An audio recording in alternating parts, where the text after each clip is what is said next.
Let me read to you a passage from the 24th chapter of St. Matthew's Gospel, verses 37 to 44. It's the Gospel for the first Sunday of Advent, Year A. St. Matthew writes, Jesus said to his disciples, "As it was in the days of Noah, so shall it be also when the Son of Man comes. In the days before the flood, they were eating and drinking, marrying and giving in marriage, right up till the day Noah entered the ark. They did not know till the flood came and took them all away. So also will the coming of the Son of Man be. Then two shall be in the field, one will be taken and the one will be left. Two women will be grinding at the mill, one will be taken and one left. Watch therefore, because you do not know at what hour your Lord will come. But know this, that if the master of the house knew at what hour the thief would come, he would certainly watch and would not allow his house to be broken open. So also you must be ready, because you do not know at what hour the Son of Man will come." That's from Matthew chapter 24, verse 37 to 44. We are led to think of the judgment. It is very striking the number of times in the Gospels that our Lord either directly or indirectly refers to his coming to judge mankind. He stresses time and again that each person must prepare himself for this judgment.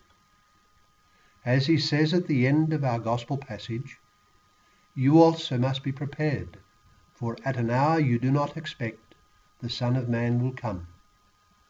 He refers to the days of Noah, saying that in like manner will it be at the coming of the Son of Man. In those days before the flood, they were eating and drinking, marrying and giving in marriage, up to the day that Noah entered the ark. They did not know until the flood came and carried them all away. So will it be also at the coming of the Son of Man. Matthew chapter 24.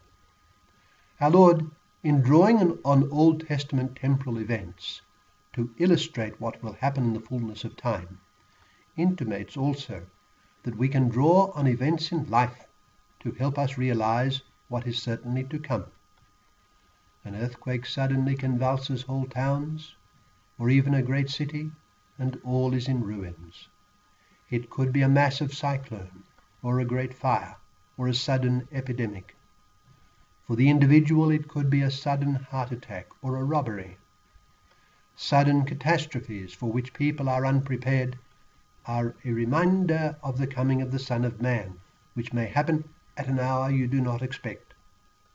So too, the numerous situations in life when a person is called to account are a reminder of the great reckoning that faces every person who has lived or will live.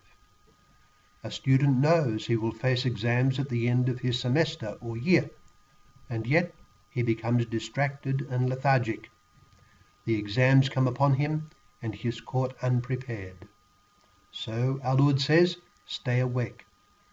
That Christ will come to judge the living and the dead is absolutely certain. What is entirely uncertain are the time and the circumstances of his coming, either to the individual or to the human race. Warnings such as these prompt us to remember and meditate on Christian and Catholic teaching on the judgment of God.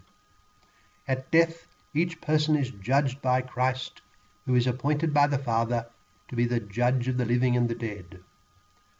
There are 2 points here to be pondered.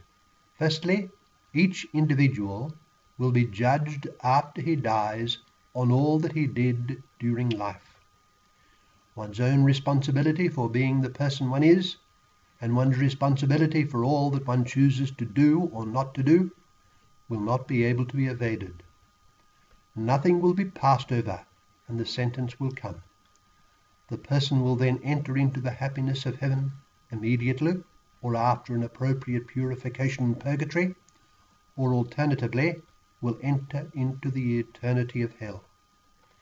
ultimately what faces every single person who has enjoyed the gift of life is either heaven or hell. There will be no alternative to this.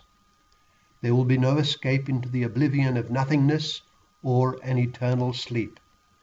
It will be either unending happiness or unending misery, and either way, it will be the result of the way one has chosen to live. Secondly, it is Jesus Christ who will judge all. So Hindus, Buddhists, atheists, agnostics, those who have never heard of Christ, or who have scarcely given him a thought, will be judged by him. All will appear before the judgment seat of Jesus Christ. Muhammad has come before him, as has Buddha, Confucius, the Caesars, the popes and kings of history, and all the great and unknown people who have come and gone. Jesus Christ is the judge of the living and the dead. This is Christian dogma. Moreover, this individual judgment by God on each person's freely chosen thoughts, words and deeds will be confirmed eventually by a second general judgment on the whole human race when Christ comes again. So Christ will come as judge at the death of each person, and he will come again at the end of time to judge all the living and the dead, confirming the judgment already made on each. The point of our gospel passage that I read earlier is that we must live in such a way as to be always ready for these coming events. The most important event in the future is the divine judgment on each person at his death and on the whole human race at the end of time. The judge will be none other than Jesus Christ. What we must do then is to live as his friends, showing our love for him by keeping his commandments. This is the key to life. When he will come we do not know. So then, let us never be caught unprepared.